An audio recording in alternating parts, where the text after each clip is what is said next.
Sometimes when you do a gear review channel, some days are better than others. And some days are not that good. This is a very good day because I got a chance to review a lens I've been wanting to review since it was launched. I am late to the party once again, but Sony Singapore was very kind enough to send this to me. After I begged and pleaded and I sent out more Christmas cards for the next 5 years. No, but they sent this to me a couple weeks ago and I am officially in love with this lens.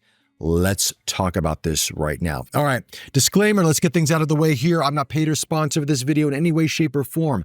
Sony Singapore was very kind enough to send me the lens for review. I also have the A7R5 here as well. By the way, I've got the 85 1.4 GM2. Just got this a couple days ago. Oh my God, it's so good. It's very good. Anyway, we'll talk about that in another video. Back to this bad boy. Oh my. The smallest and lightest 300mm f2.8 lens in the marketplace. And I've got it in my hands. The hype is real, folks. The hype is real. It's expensive. It's an investment. But man, if you need this focal length, if you want to have this focal length because you have the means to just buy this lens tomorrow, today, this afternoon, tonight, oh man, it's well worth it. It is well worth it. Look at this thing. It's 1,470 grams. Just to put things in perspective here, right? A few weeks ago, I reviewed the Leica 70-200 f2.8, their new lens, right? That was 1,570 grams or 1,500 grams thereabouts, right? This is lighter than that. It's a 300mm prime. And it takes phenomenal images. It has image stabilization inside the lens. The autofocusing is tack sharp. It is lightning quick. There is nothing to complain about when it comes to the performance of this lens. Nothing. It's light. It's easy to carry on the camera. As a matter of fact, this tripod footing, you can take it off. You could throw it away. You don't need it. I mean, it's nice to have it. If you're going to be on a monopod, sure. But if you're going to just be carrying this around handheld, don't need it. This is a fantastic lens. Now, let's go over some of the specs, shall we? Let's do that. As I mentioned, the lightest and smallest 300mm f2.8 lens in the market. DSLR, mirrorless, this is it. Has stabilization inside the lens, good thing. You have your various different modes. You have your different focusing distances you can adjust in this. It's all the same we've seen on the lenses. Don't need to go through all those specs. You have function buttons around here. You can customize if you want to do that. The focusing ring, if you want to go manual focus, is smooth. It's buttery smooth. It's so nice. You have a drop-in filter, 40mm if you want to do that. You've got a massive hood, which you need for these kind of lenses. Well, it's not that big. It's actually, okay, I'm exaggerating. It's not that big, but it's good size, right? And you have this cushion cover for the front of it, which we'll talk about in just a second. But when you put this on a Sony body, I'm going to do that right now, just because I have to. This is it, folks. This is a weapon when it comes to photography, a sniper out there. You will grab your subject lightning quick. A7R5, A9 III, A1, A7 IV, A7CR, A7C2. I mean, whatever you're using, the autofocusing motor is paired with the camera. It's going to be the tool you need to capture some phenomenal images. I just want to take a second and just look at the package here.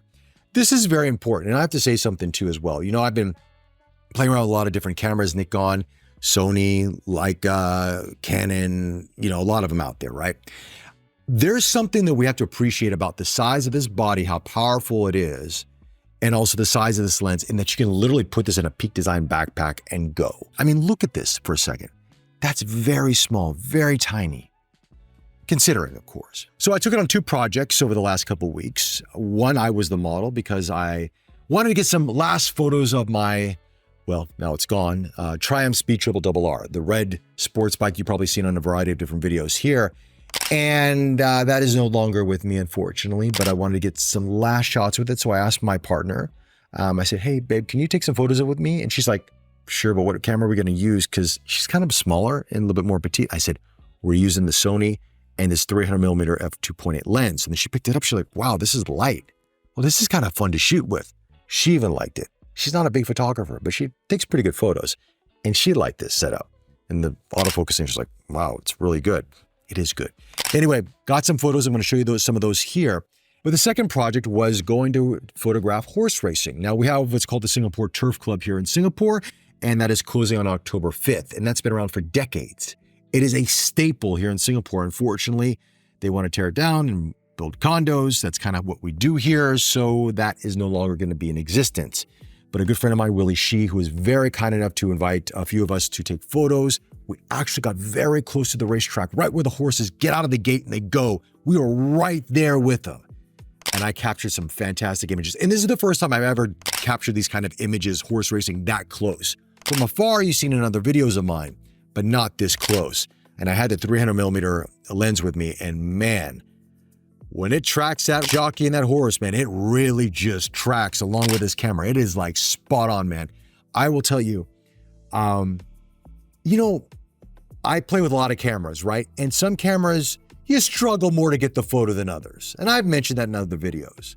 But it's nice when you just pick up a camera and you just lock on target and you just fire away. And this is not even a sports camera, mind you, right? This is more for like high resolution portraiture, you know, documentary photography, right? Lifestyle photography. And it's still tracking that horse and that jockey like it's a sports camera. Like, oh man, things are good. And this lens is so responsive.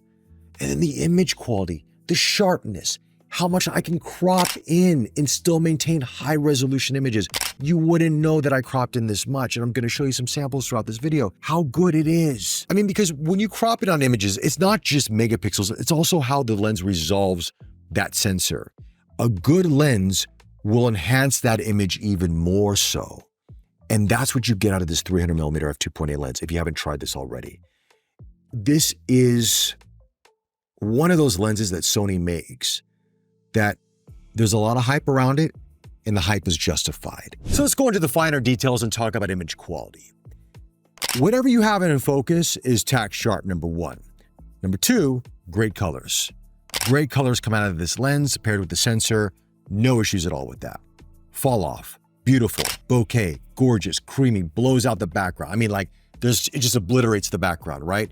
No imperfections, no crazy swirliness. You know the drill with these kind of lenses, right? These lenses are professional grade sports wildlife lenses. They're meant to really isolate your subject, give you that 3D pop, and this lens does that amazingly well. Minimal to zero chromatic aberration. I didn't really see any green or purple fringing coming into play, you know, especially when I was capturing the subjects and the jockeys and the horses running on the track, and that separation from the background, minimal to zero vignetting. And the moment I started editing my images in Lightroom, and I got to see the quality. Man, I mean, I don't just like this lens. I love this lens. I didn't see anything that caught me off guard when I was editing my images whatsoever. Everything just looked as it should. Very well corrected. The only sad part is I can't afford it right now.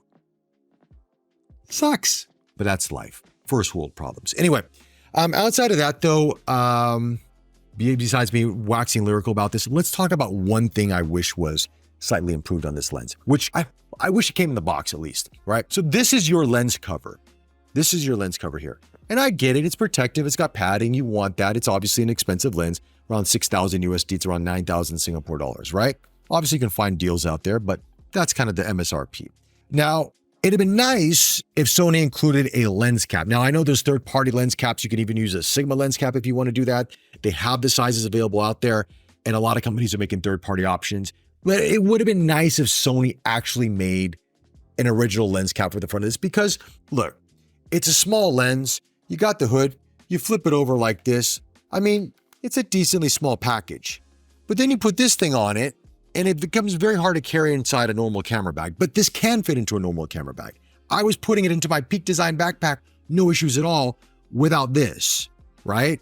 And I mean, obviously it didn't have the body attached to it, but it fit inside my everyday backpack. No problem at all. But if you have a lens cap, it's even better because, you know, you got to make sure that there's something protecting the front of it, you know, a little bit of a cloth or whatever.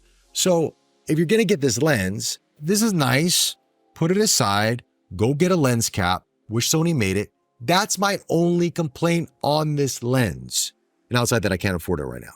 Outside of that though, guys, this has been a joy to use. Thank you, Sony Singapore. Thank you for allowing me to try this. I've been asking for this for quite a period of time, and I guess I had to send a few more Christmas cards out to the powers that be, but thank you, because I have absolutely fallen in love with this lens, and I'm going to shed a tear when I have to give it back tomorrow. Anyway, guys, those are my thoughts on the Sony 300mm OSS 2.8 GM lens. Let me know your thoughts in the comment section below. I know a few of you probably own this lens, and I'd love to hear your thoughts on it, your experiences on it. Let me know. I'd love to have those chats in the comments. And if you can, like, subscribe, and follow, and all those great things. Share these videos. It helps me out a lot.